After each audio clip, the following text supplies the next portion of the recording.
Last 5 సంవత్సరాలు ఇందాక సభ్యులు మన వాసు గారు మాట్లాడినప్పుడు కనీసం గాంజా మీద కానీ గాంజా బ్యాచ్ గురించి కానీ బ్లేడ్ బ్యాచ్ గురించి కానీ దౌర్భాగ్యం ఏంటంటే ఒక సీఎం స్థాయిలో ఉన్న వ్యక్తి ఏ రోజు కూడా ఒక రివ్యూ తీసుకోకపోవడం, ఒక ఇన్ఫర్మేషన్ కనీసం తెప్పించుకోకపోవడం అధ్యక్ష. దీని పర్యవసానం ఏదంటే 5 సంవత్సరాలు దీన్ని క్యారీ ఫార్వర్డ్ చేసుకొని ఈ రోజు ఇంతవరకు రావడం జరిగింది అధ్యక్ష. దీని నేపథ్యంలో ఈ రోజు ఈ గాంజాని ఇమీడియట్ గా మనం అరికట్టాలి అనుకునేటప్పుడు చాలా ఎక్సర్సైజ్ చేసుకోవాల్సి వస్తుంది అధ్యక్ష. సిస్టమ్ ని కూడా మనం మళ్ళా రిపేర్ చేసుకోవాల్సిన పరిస్థితి ఏర్పడింది అధ్యక్ష.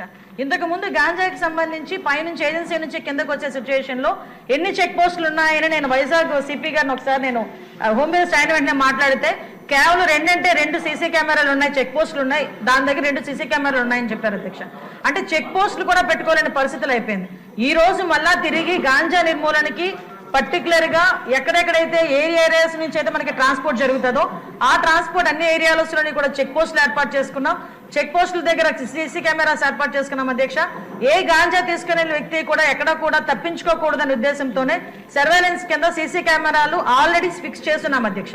దీని నేపథ్యంలోనే మనం అర్థం చేసుకుంటే అధ్యక్ష, ఈ 5 నెలల కాలంలో మనం వచ్చిన ఎన్డీఏ గవర్నమెంట్ వచ్చిన 5 నెలల కాలంలోనే సుమారుగా 25,000 కేజీల గాంజాని ఈ రోజు పట్టుకొని గవర్నమెంట్ స్వాధీనం చేసుకునే పరిస్థితి, పోలీస్ డిపార్ట్మెంట్ వాళ్ళు పట్టుకుని స్వాధీనం చేసుకునే పరిస్థితి కనిపించింది అధ్యక్ష.